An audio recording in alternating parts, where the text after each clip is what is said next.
자, 이상민 전 행정안전부 장관에 대해서 징역 7년이 선고가 됐습니다. 2심 판단입니다. 자, 홍정석 변호사, 오늘 재판부가 특검이 15년형을 구형을 했는데 네. 절반 정도인 7년형에 그쳤어요. 어떻게 봐야 됩니까? 한덕수 전 총리의 재판부와는 사실관계에 대한 범죄 여부에 대한 판단은 대부분 동일했습니다. 네. 그런데 양형 부분에서 가장 차이점이 나타났는데요. 이 행위에 대한 위험성에 대해서는 국가 전체에 대한 위험이 됐다. 네. 그래서 민주주의의 핵심 가치를 훼손했다.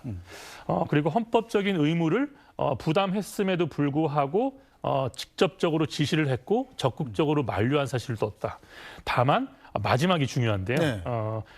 이 내란 행위에 대해서 지금 이상민 전 장관은 모의하거나 예비한 사실이 없고 전화 한 통에 한 것에 불과하고 그리고 적극적으로 가담했다는 정황은 보이지 않는다. 따라서 특검이 구형한 15년형의 절반에도 미치지 못하는 7년을 받았습니다.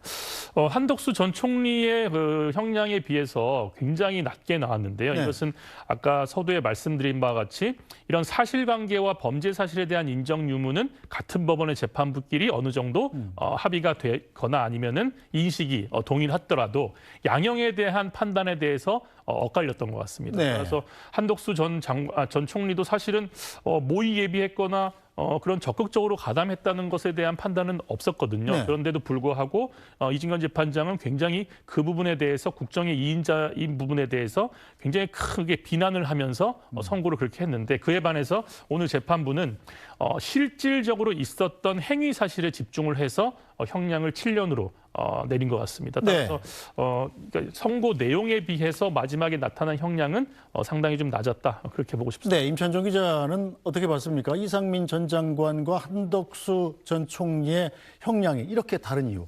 그러니까 사실 한덕수 전 총리의 경우에 특검도 징역 15년을 구형하지 않았습니까? 그 이유는 이제 그럼에도 불구하고 이진관 재판부에서 징역 23년을 선고하지 않았습니까? 근데 애초에 특검부터 징역 15년을 구형한 이유는 실제 선고형량보다 더 적은 형을 구형한 이유는 과거에 거의 유일한 내란죄 판례라고 할 수 있는 이제 전두환 노태우 사건에 관련해서 관여자들에 대해서 형량이 선고된 것이 있습니다. 거기에 보면 이제 내란 우두머리 혐의를 받는 전두환 씨를 제외하고 이제 내란 중요 임무 종사를 맡은 노태우 씨는 이제 징역 17년이 확정이 됐고요. 그 외에 황영시 전 일군 단장, 허화평, 허학수 이렇게 내란에 관여한 것으로 내려 중요 임무 종사로 판단된 사람들이 있거든요. 이 사람들의 형량이 징역 한 8년에서 7년 정도였습니다.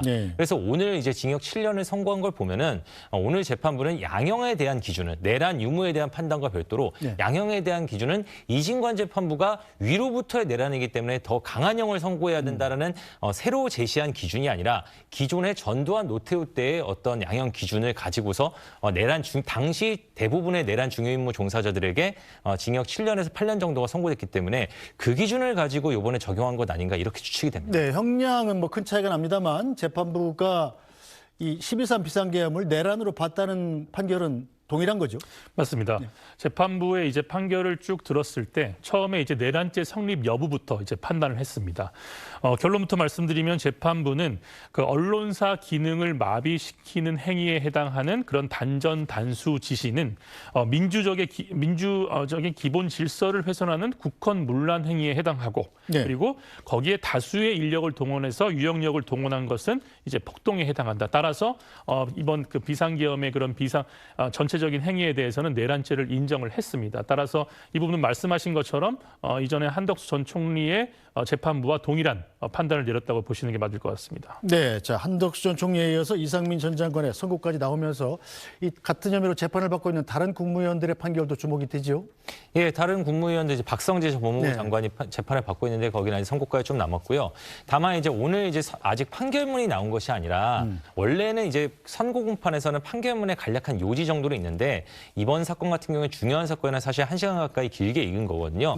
근데 판결문이 나오지 않아서 정확히 말할 수는 없지만 내란 행위를 12.3 비상계엄이 내란 행위에 해당한다는 것을 인정했다는 점은 한덕수 전 총리 판결과 동일하지만 어떤 부분을 어떤 행위부터 12.3 비상계엄의 어떤 행위부터를 내란 행위로 인정했는지 부분에 대해서 조금 한덕수 전 총리 판결과 약간 다르게 인정한 것처럼 해석되는 어떤 선고 할 때 재판장의 말만 들어봐서는 네. 그런 부분이 있어서 그 부분은 판결문을 좀 더 확인해 봐야 될 것 같습니다. 그러니까 구체적으로 말씀드리면요. 네. 그 지난번 이진관 재판부는 한덕수 전 총리 사건에서 윤석열 전 대통령이 우두머리로 주도한 내란 행위에 대해서 포고령 선포부터가 이미 그것이 굉장히 내란 행위에 해당한다라고 봤는데 지금 오늘 이상민 전 장관 사건에서 판단한 재판부는 물론 이상민 전 장관 구체적으로 관련이 없어서 그 부분을 판단을 안 했을 수도 있지만 국회와 선관위의 군 투입 부분이 내란 행위에 해당한다고 내란 행위의 구성 요건을 충족한다고 판단했단 말입니다. 네. 그래서 이 부분이 조금 다른데 이 부분이 이상민 전 장관의 내란 중요임무 종사 여부를 판단하는 데에서는 큰 문제가 안 되지만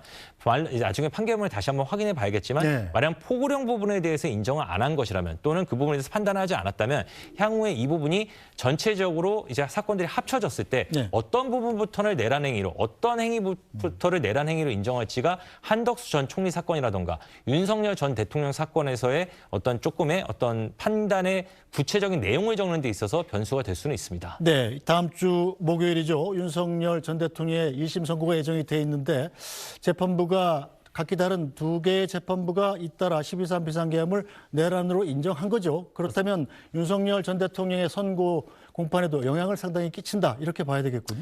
예, 오늘 재판부가 내란죄 성립 여부를 설명하면서 시간대별로 매우 구체적으로 사실관계를 적시했습니다. 네. 그러면서 말씀드린 것처럼 그런 국헌문란 행위와 폭동죄가 모두 인정이 된다. 따라서 내란죄에 해당한다고 판단을 했습니다. 윤석열 전 대통령의 이제 재판부도 동일한 사실관계를 이제 판단하기 위해서 이제 지금 기록을 검토하고 있을 텐데요. 네. 이 재판부나 한덕수 전 총리의 재판부나 사실상 같은 사실관계에 따라서 판단을 한 것이고 네. 재판부 두 곳이 이렇게 판단을 했는데 윤석열 전 대통령의 재판부가 이 부분에 대해서 다른 판단을 내릴 가능성은 매우 낮아 보입니다. 네, 설 연휴 직후죠. 네. 2월 19일에 열릴 윤석열 전 대통령의 1심 선고 공판 역시 생중계로. 예. 네, 재판부가 이제 방송사 생중계를 허가했고요. 역시 오늘과 마찬가지로 선고 장면의 생중계로 SBS를 통해서 보도해드릴 예정입니다.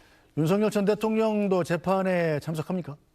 예, 뭐 며칠 전에 윤석열 전 대통령의 변호인인 베이철 변호사가 네. 윤석열 전 대통령을 접견하고 왔는데 2월 19일 선고 공판은 출석할 예정이라는 뜻을 밝혔다라고 전해왔습니다. 얼마 전에 윤 전 대통령 변호인이 윤 전 대통령이 접견 도중에 이런 얘기를 했다 이렇게 전했습니다. 그 내용 잠깐 볼까요?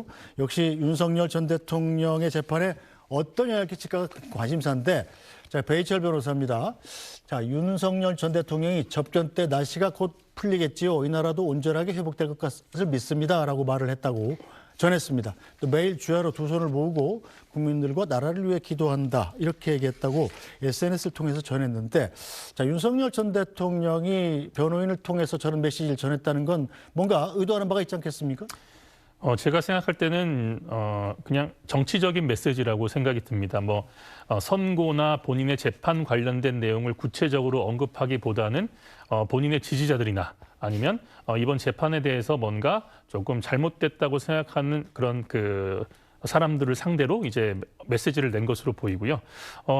큰 뜻이 있을 것이라고 보이지는 않습니다만 어쨌든 재판부에도 본인이 이렇게 수용 생활을 잘 하고 있다 이런 측면도 어느 정도 호소하기 위해서 이런 메시지를 낸 거 아닌가 그렇게 생각이 듭니다. 네, 자, 윤석열 전 대통령에 대해서는 특검이 지금 사형을 구형해 놓고 있습니다.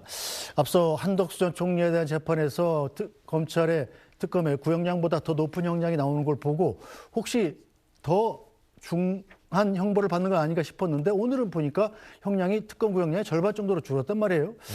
어떨까요? 윤석열 전 대통령에 대해서는. 근데 결국에는 아까도 제가 잠깐 말씀드렸지만 이제 아까 한덕수 전 총리에 대해서 특검 구형량보다 더 높은 23년이 구형된 거는 이진관 재판부가 위로부터의 내란은 과거의 내란보다 더 엄히 처벌해야 한다는 좀 새로운 기준을 제시하면서 네. 새로운 양형상의 기준을 제시한 것이라고 볼 수 있습니다.